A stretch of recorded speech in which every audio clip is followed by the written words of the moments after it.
Hello বন্ধুরা, আসসালামু আলাইকুম। আমরা প্রত্যেকে মোটামুটি ইমো ব্যবহার করে থাকি।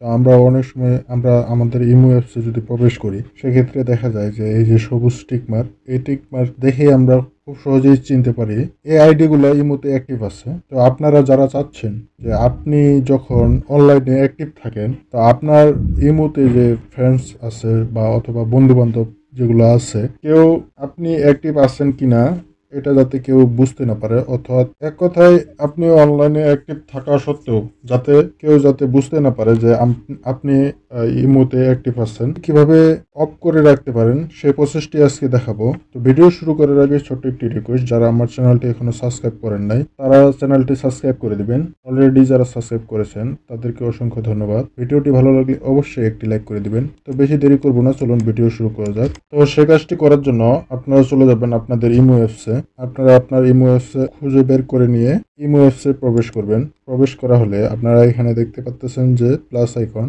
এই প্লাস আইকনে একটা ক্লিক করে দিবেন। ক্লিক করা হলে এখানে আপনারা মোর অপশন দেখতে পারবেন, মোরে ক্লিক করে দিবেন। ক্লিক করা হলে আপনারা এখানে দেখতে পারবেন যে সিকিউরিটি অ্যান্ড প্রাইভেসি, এই সিকিউরিটি অ্যান্ড প্রাইভেসিতে একটা ক্লিক করে দিবেন। ক্লিক করা হলে আপনারা একটু স্ক্রল ডাউন করে নিচে চলে আসবেন। নিচে চলে আসলে এখানে দেখতে পারবেন যে online status and last seen, এই অপশনটি দেখতে পারবেন। এই অপশনটিতে একটা ক্লিক করে দেবেন। তো এখানে ক্লিক করার পরে এখানে আপনারা 4টি অপশন পেয়ে যাবেন। এই 4টি অপশনের মধ্যে বুঝতে হবে যে কোনটির কোনটি কাজ। এখানে যদি আপনি এভরিওয়ান এখানে যদি দেওয়া থাকে, সেক্ষেত্রে বুঝতে হবে আপনার ইমোতে যত সব ফ্রেন্ডস আছে সবাই আপনি অনলাইনে অ্যাক্টিভ আছেন কিনা সেটি বুঝতে পারবে। এখানে যদি আপনি মাই কাস্টমস করে রাখেন, সেক্ষেত্রে আপনার ইমোতে অ্যাড করা আছে যে ফ্রেন্ডগুলো অ্যাড করা আছে শুধু তারাই বুঝতে পারবে, তাছাড়া আর কেউ বুঝতে পারবে না। এখানে যদি আপনারা যদি কাস্টমস করে রাখেন, সেই ক্ষেত্রে আপনারা এখন ধরুন যে চাচ্ছেন যে আমার এই যে একটি ব্যক্তি, এই ব্যক্তিটা ছাড়া সবাই দেখতে পারুক যে আমি অনলাইনে আছি, শুধু এই ব্যক্তিটা দেখতে পারবে না। সেক্ষেত্রে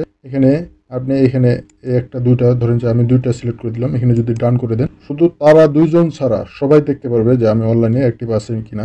এখানে যদি আপনার নো বডি করে রাখেন, সেক্ষেত্রে কেউ দেখতে পারবে না যে আপনি অনলাইনে আছেন কিনা। তো এখানে আমি নো বডি দিলাম। নো বডি দেওয়ার পরে এখানে আমি ব্যাগে চলে আসলাম। ব্যাগে আসার পরে এখানে আরেকটি সেটিংস দেখতে পারবেন, এখানে রেড রিসিপ্ট, এই অপশনে একটা ক্লিক করে দেবেন। এখানে ক্লিক করা হলে এখানে একই সিস্টেমে যে 4টা অপশন দেখতে পারবেন। এখানে এই যে আপনারা যে পোস্ট করেন, সেই পোস্টের মধ্যেই দেখা যায় যে আপনি অনলাইনে অ্যাক্টিভ আছেন কিনা। এখানে আপনারা নো বডি সিলেক্ট করে দিবেন। সিলেক্ট করা হলে আপনারা আরেকটু ব্যাগে চলে আসবেন। ব্যাগে চলে আসার পরে আপনাকে আরো একটি সেটিংস করে নিতে হবে, সেটি হলো ফার্স্ট সেটিংস। সেটি হলো এই যে মেথড ফর এই যে অ্যাডিং মি, এই অপশনের উপরে একটা ক্লিক করে দিবেন।